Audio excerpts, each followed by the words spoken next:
want to be able to play in this game? I don't know. I didn't watch the interview, but I mean, yeah, I came a little earlier today to see if I was going to be able to go, and I felt like I could, and they just didn't want me to risk it. They told me no.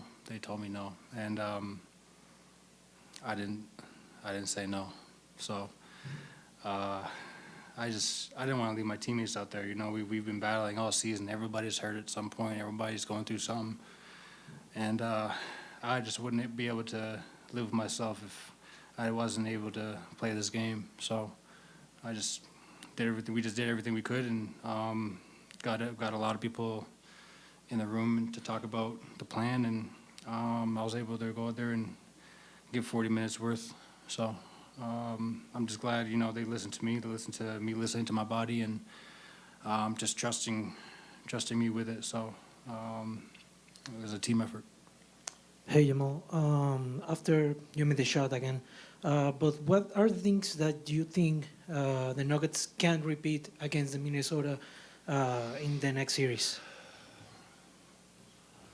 We gotta be a little bit more disciplined with the game plan. You know, I think, you know, there's so many counters and so many coverages and so many matchups and all that you know, sometimes in the game you're just reading, reacting. I think if we do a better job of just sticking with the game plan that we come up with, I think we'll do a good job of. Well, that's the game plan. We'll do a better job. So I just think we've got to be a little bit of discipline and just limit turnovers. You know. We can't give them life, can't give them extra possessions, and got to rebound. Jamal, can you take us through, I guess, the similarities and maybe the differences between the game winner tonight and the one last week? Game 2, I went right, and Game 4, I went 5 and went left.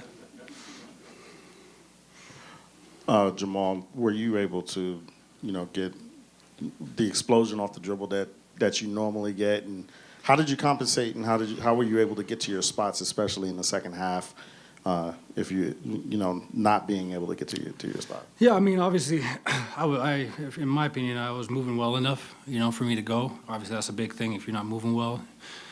But my biggest thing was jumping. You know, I think it was tough for me to leave the ground, even just on jump shots. I tried to like, you know, have a deeper gather, just so I didn't put a lot of stress on my calves. So in the first quarter, the shots I took, I was just gathering a little more, and then to start to warm up, and then adrenaline started to kick in.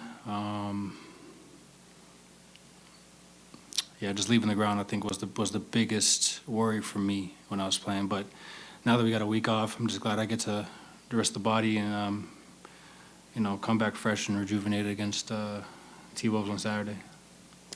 Jamal, obviously, you finished the series here, don't have to go back to LA. How proud of you of the team for being able to finish it in this way and just be able to stick with it in the fourth quarter? That was a really tough fourth quarter. Yeah, it's tough, man. They played the whole series. They played great. LeBron is such a beast, bro. I don't know how old he is, but to go play 44 minutes, man, and like play really good, that just speaks a lot to his greatness, man. It was just one of those games where we had to stay locked in, and they just make you think so much. Even when you're winning or you're winning games, it's still a good game. There's still a lot of like details that go into it. So, yeah, it was just an impressive win by us. I think Porter's been amazing. I think AG had a huge rebound after I bricked one of those shots. You know, KCP's fighting through that ankle. I mean, Yoke is being Yoke, man. It's like, I think it's just everybody's locked in, even when we're not making shots. We're just finding a way to grit it out and just stay together and just take the haymakers that they were throwing at us. So shout out to the Lakers, man. They gave us a great series. It was a lot of fun. Yeah, I'm just glad we got the job done on our home court. Jamal, 2-game winners in the same series. As a basketball fan, have you ever seen something like that? And what is it like to maybe be the first person to do it? Yeah, like, I mean, it's amazing, you know. Those are shots that you dream of as a little kid. You practice in the backyard, at the playground.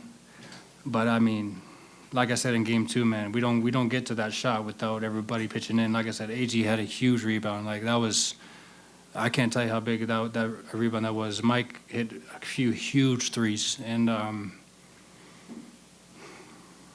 yeah, like I said, man, it's a team effort. You know, I can go and put 2 points at the end of the game, and that's how, you know, a lot of guys talk about. But like my teammates, man, like I'm not the only one that's working out there. So my teammates have been just doing a great job of just sticking with it, even when they're not making shots or stuff's not going our way. You know, just finding a way to win an extra possession or get an extra stop.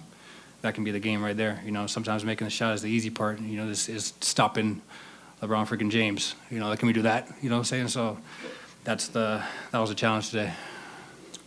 Jamal, after LeBron's free throws, 26 seconds left, you walk the ball into the front court. What were you looking for there, or what were you thinking about, or was there? Well, it's basically a timeout. So I think we had 2 timeouts and they didn't have any. So when I looked at coach, we called the play. I looked back, I asked him if we should go right away. I think it was only a 2 or 3 second difference, maybe 4. And we knew what we were going to get to. We wanted to get the last shot. Yeah, man, I think that was the timeout right there. I think that I'm an extension of him out there, so I was able to relay the message. Everybody got to their spots. I got to mine, and we were able to close it out.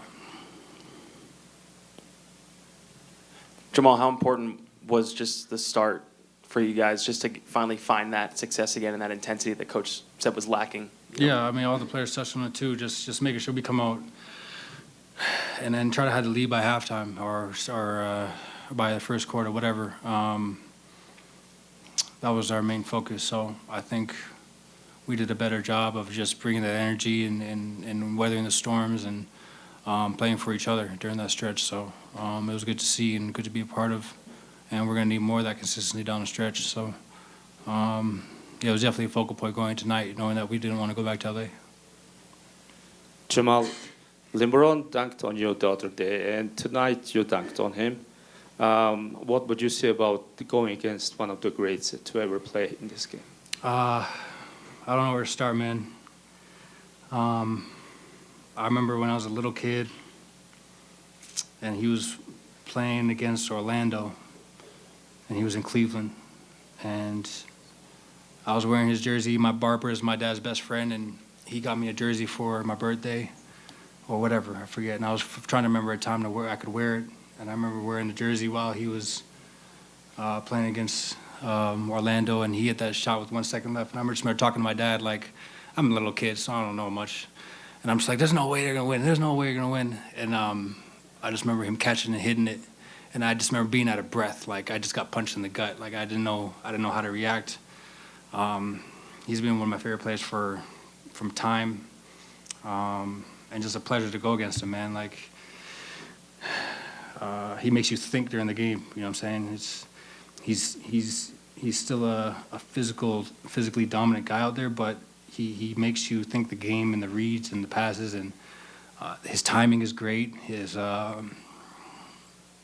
He's super athletic on top of that, you know. So I mean, I don't know. You guys know LeBron, man. It's a pleasure to go against him. I know it's a lot of fun, obviously, to get the win too. But yeah, he blocked me a couple times. You know, I think I made a couple layups over him during the series, and I was like,